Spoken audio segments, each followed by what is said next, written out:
Welcome to English literature. আজকে আমরা পড়ব ক্লাস 8-এর lesson 13, the man who planted trees. লিখেছেন জিয়ানম। তার জন্ম 1895 সালে এবং মৃত্যু 1970 সালে। তিনি একজন ফ্রেঞ্চ অথর। তিনি তার কাজের জন্য বিখ্যাত। এবার আমরা সরাসরি গল্পে চলে আসি। About 40 years ago, I went on a long hike through hills absolutely unknown to tourists in that very old region where the Alps penetrate into Provence. প্রায় 40 বছর আগে আমি যখন পাহাড়ের মধ্যে দিয়ে একটা দীর্ঘ ভ্রমণে গিয়েছিলাম এমন এক প্রাচীন অঞ্চলে যেখানে আল্পস পর্বতমালা ফ্রান্সের প্রবেশ অঞ্চলে প্রবেশ করেছে, যে পথটি পর্যটকদের কাছে সম্পূর্ণ অপরিচিত ছিল। It consisted of a barren and monotonous land. অঞ্চলটি অনুর্বর এবং একটানা বৈচিত্র্যপূর্ণ স্থলভাগ নিয়ে গঠিত। Nothing grew there except wild lavender. সেখানে বন্য সুগন্ধি ছাড়া কিছুই জন্মাতো না। I was crossing this country at its wildest part, and after walking for 3 days, I found myself in the most complete desolation. আমি এই দেশটির সবচেয়ে প্রশস্ত অঞ্চল দিয়ে অতিক্রম করছিলাম এবং 3 দিন হাঁটার পর আমি নিজেকে সম্পূর্ণ নির্জনতার মধ্যে দেখতে পেলাম। I was camped next to an abandoned village. আমি তাঁবু গাড়লাম থাকার জন্য একটি পরিত্যক্ত গ্রামে। I had used the last of my water the day before and I needed to find more. আগের দিনই আমি আমার শেষ জলটুকু ব্যবহার করে ফেলেছিলাম আর আমার কাছে কোনো জল ছিল না। These ruined houses of the village made me think that there must at one time have been a spring or a well there. এই পরিত্যক্ত গ্রাম দেখে আমার মনে হয়েছিল যে একসময় সেখানে নিশ্চয়ই ঝর্ণা বা কুয়ো ছিল। There was indeed a spring, but it was dry. এখানে ঝর্ণা ছিল অবশ্যই, কিন্তু সেটি এখন শুষ্ক। All life had disappeared. আমার সমস্ত জীবন হতাশায় ভরে গেল। It was a beautiful June day with plenty of sun, but on these shelterless lands high up in the sky, the wind whistled continuously. সেটা প্রচুর রোদে ভরা জুন মাসের একটি সুন্দর দিন ছিল, কিন্তু এই আশ্রয়হীন দেশে উঁচু আকাশে বাতাস ক্রমাগত শীষ দেওয়ার মতো করছিল। Its sound was like that of a wild beast disturbed during its meal. এমন মনে হচ্ছিল যে কোনো বন্য পশু তার খাওয়ার সময় বিরক্ত হচ্ছে। I had to move my camp. আমি আমার ক্যাম্পটি ছেড়ে দিলাম। After 5 hours of walking, I still had not found water and nothing gave me hope of finding any. 5 ঘন্টা হাঁটার পর আমি তখনও জল খুঁজে পাইনি, আর কোনো কিছুর সন্ধানই আমাকে কোনো আশা দিতে পারল না। Everywhere there was the same dryness, the same stiff, woody plants. সর্বদাই সেই এক রকমের শুষ্কতা, এক ধরনের শক্ত কাঠের মতো গাছপালা ছিল। I thought I saw in the distance of the shadow of a figure. আমার মনে হলো আমি দূরে একটি মানুষের ছায়া দেখতে পেলাম। On a chance I headed towards it. আমি তার দিকে অগ্রসর হতে লাগলাম। It was a shaft. এটি ছিল মেষ পালক।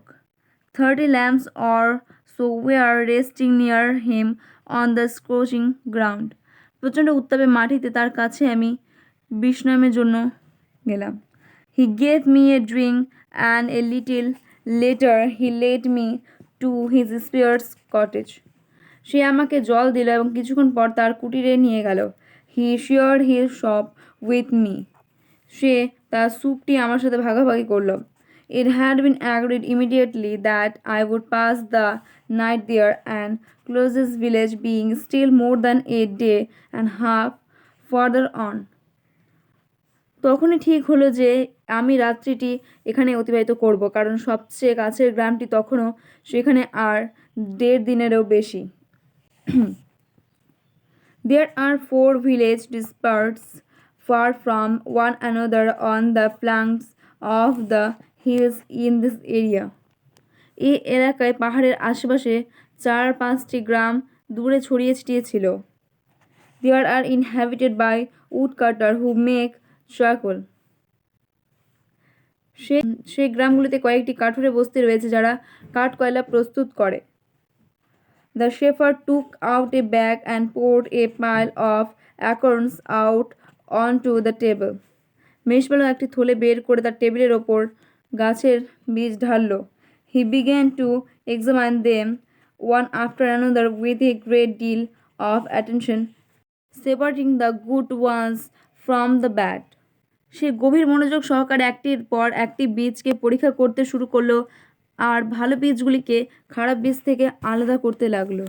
When he had before him 100 perfect acorns, he stopped and we went to bed.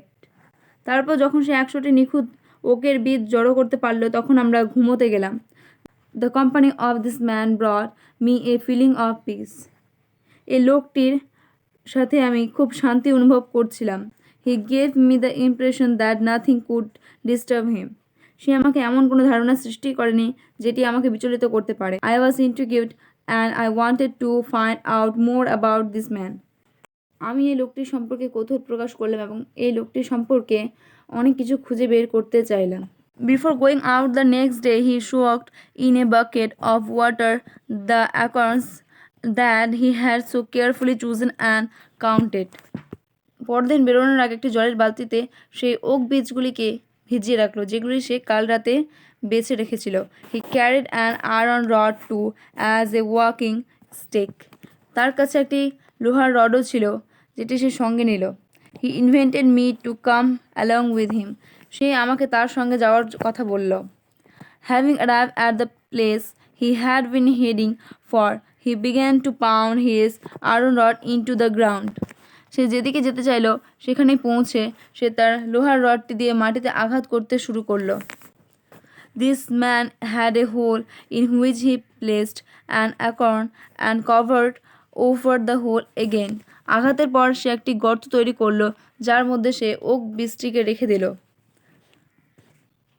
এবং সেই হোলটিকে আবার বন্ধ করে দিল। He was planting oak trees. সে ওক গাছ বপন করছিল। In this way he planted his 100 acorn with great care. এভাবে সে 100 ওক বীজ বপন করলো। He told me that for 3 years now he had been planting trees in this solitary way. সে আমাকে বলল যে 3 বছর ধরে সে এই নির্জন এলাকায় গাছ লাগিয়ে চলেছে। He had planted 100,000. সে 100,000 গাছ লাগিয়েছে। Of these 100,000, 20,000 had come up. 100,000-এর মধ্যে 20,000 বেরিয়ে এসেছিল। It was at this moment that I began to wonder about his age. আমি এই মুহূর্তে তার বয়স সম্পর্কে ভাবনা চিন্তা শুরু করলাম। He was clearly more than 50.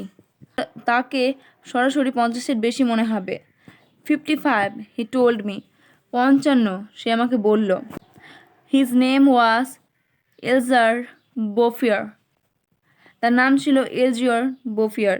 He had owned a farm in the plains where he lived most of his life. সমতলে তার একটি খামার ছিল যেখানে সে তার জীবনের বেশিরভাগ সময় অতিবাহিত করেছিল। He had lost his only son and then his wife. সে তার একমাত্র ছেলে এবং বউকে হারিয়েছিল। He had retired into this solitude where he took pleasure in living slowly with his flock of sheep and his dog. এরপর সে নির্জনতায় এসে আশ্রয় নেয় যেখানে ব্যস্ততাহীন জীবনযাত্রায় সে আনন্দ লাভ করে। তার সঙ্গে বেড়ে উঠেছে তার ভেড়া ও কুকুর। He had concluded that this country was dying for lack of trees. এই জায়গাটি ধীরে ধীরে মারা যাচ্ছিল গাছপালার অভাবে। He added that having nothing more important to do, he had resolved to remedy the situation. সে ওই পরিস্থিতিতেও প্রতিকারের সংকল্পটি আবিষ্কার করছিল। We parted the next day. আমি পরদিন বিদায় নিলাম। The next year the war came in which I engaged for 5 years. পরের দিন যুদ্ধ লাগলো যাতে আমি 5 বছরের জন্য জড়িয়ে পড়েছিলাম।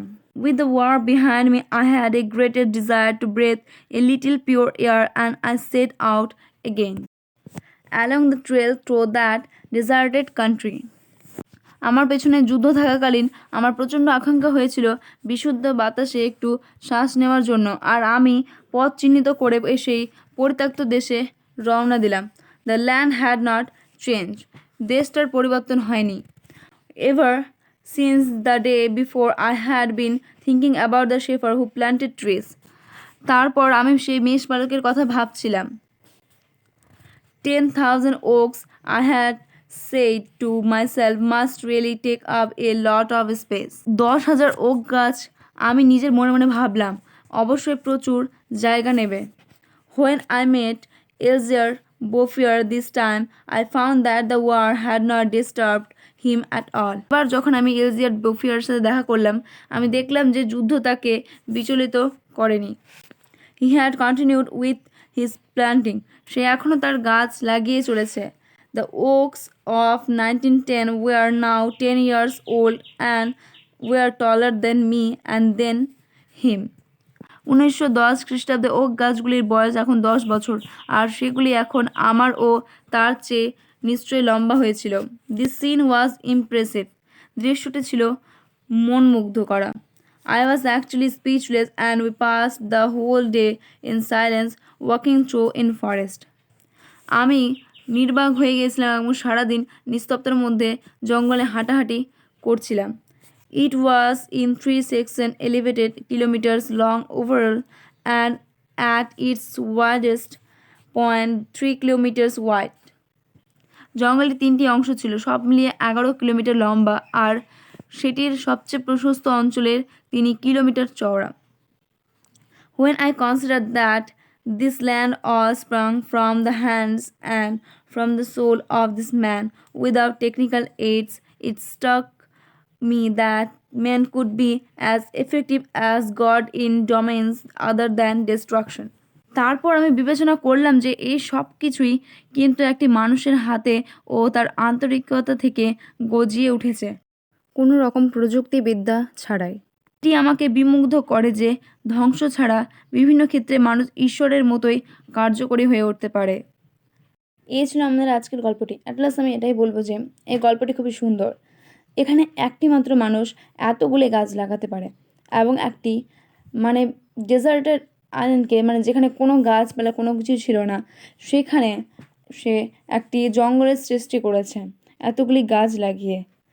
তার আমরা যদি সবাই মিলে লাগাই গাছ, তাহলে কতগুলো লাগাতে পারবো, যখন সে একটি মানুষ মিলে সে এত কিছু করতে পেরেছে। তাহলে এই ছিল আমাদের আজকের গল্পটি।